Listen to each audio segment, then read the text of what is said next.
Bom, são essas as principais fases daquilo que eu chamei de imigração de trabalhadores endividados. Então, a partir daí se inicia o segundo grande período da migração de povos de língua alemã, de 1870 a 1920, com as colônias oficiais estabelecidas no estado de São Paulo.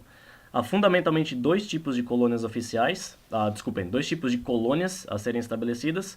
Uma delas refere-se às colônias oficiais, que eram estabelecidas ou pelo governo provincial, depois governo estadual, ou então pelo governo imperial, depois governo federal. Ou seja, eram terras públicas ou compradas pelos referidos governos e vendidas em lotes a imigrantes interessados.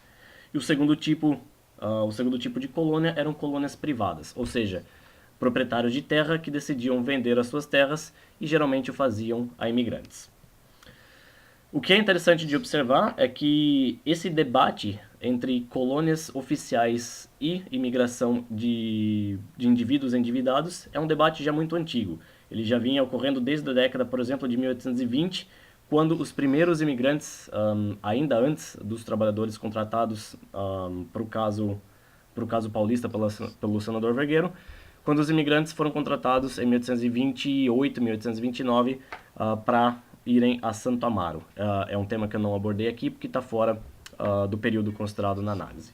Mas enfim, o que eu quero dizer é que havia um debate já muito intenso desde a década de 1820 sobre quais eram os melhores meios de promover a imigração para o estado de São Paulo, a então província de São Paulo. E, finalmente, na década de 1870, aparentemente o debate a respeito das colônias oficiais ganhou maior peso.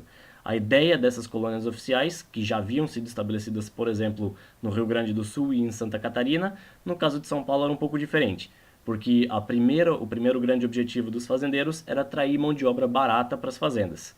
Então, as colônias oficiais, nesse caso, representariam um risco, porque os imigrantes teriam as terras próprias.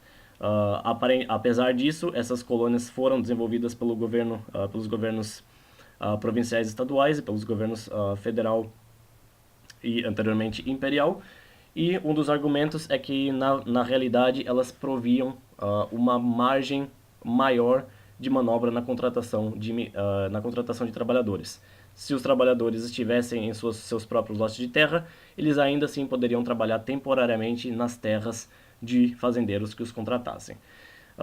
Mas, de maneira geral, foi a partir da década de 1870 que houve um incremento nas colônias oficiais e principalmente que podem agora ser consideradas como a principal base de imigração para os povos de língua alemã.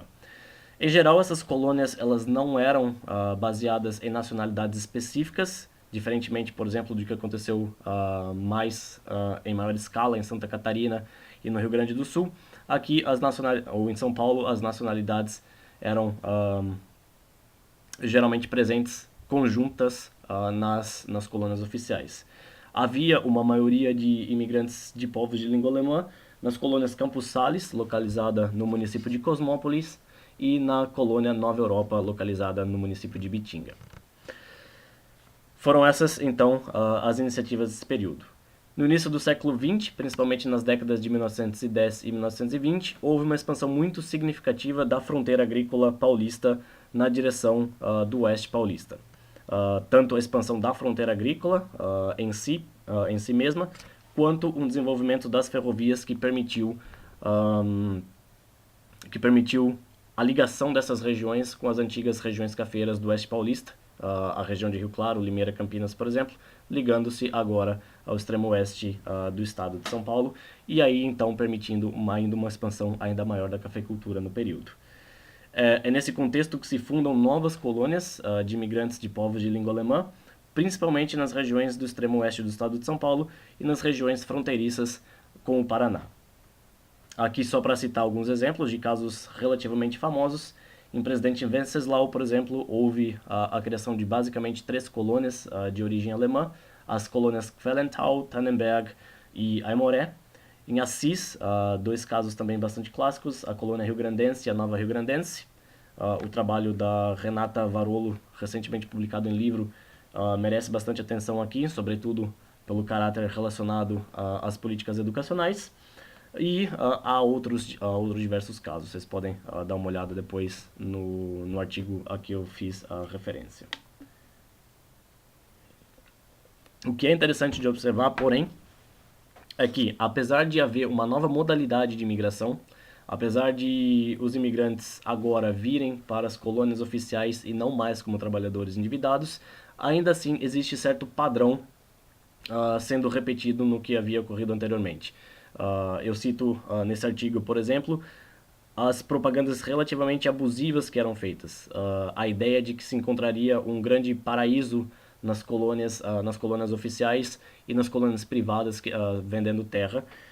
Um tipo de promessa que era absolutamente irrealista, como haviam sido as propostas e as promessas feitas aos imigrantes que vieram ao estado ou à província de São Paulo como trabalhadores endividados. Então, apesar das modalidades de imigração diferirem ao longo do tempo, também é possível traçar vários paralelos entre o que aconteceu antes, aquela grande primeira fase que eu discuti, de 1840 a 1920, a 1870, desculpem, e a segunda fase de 1870 a 1920.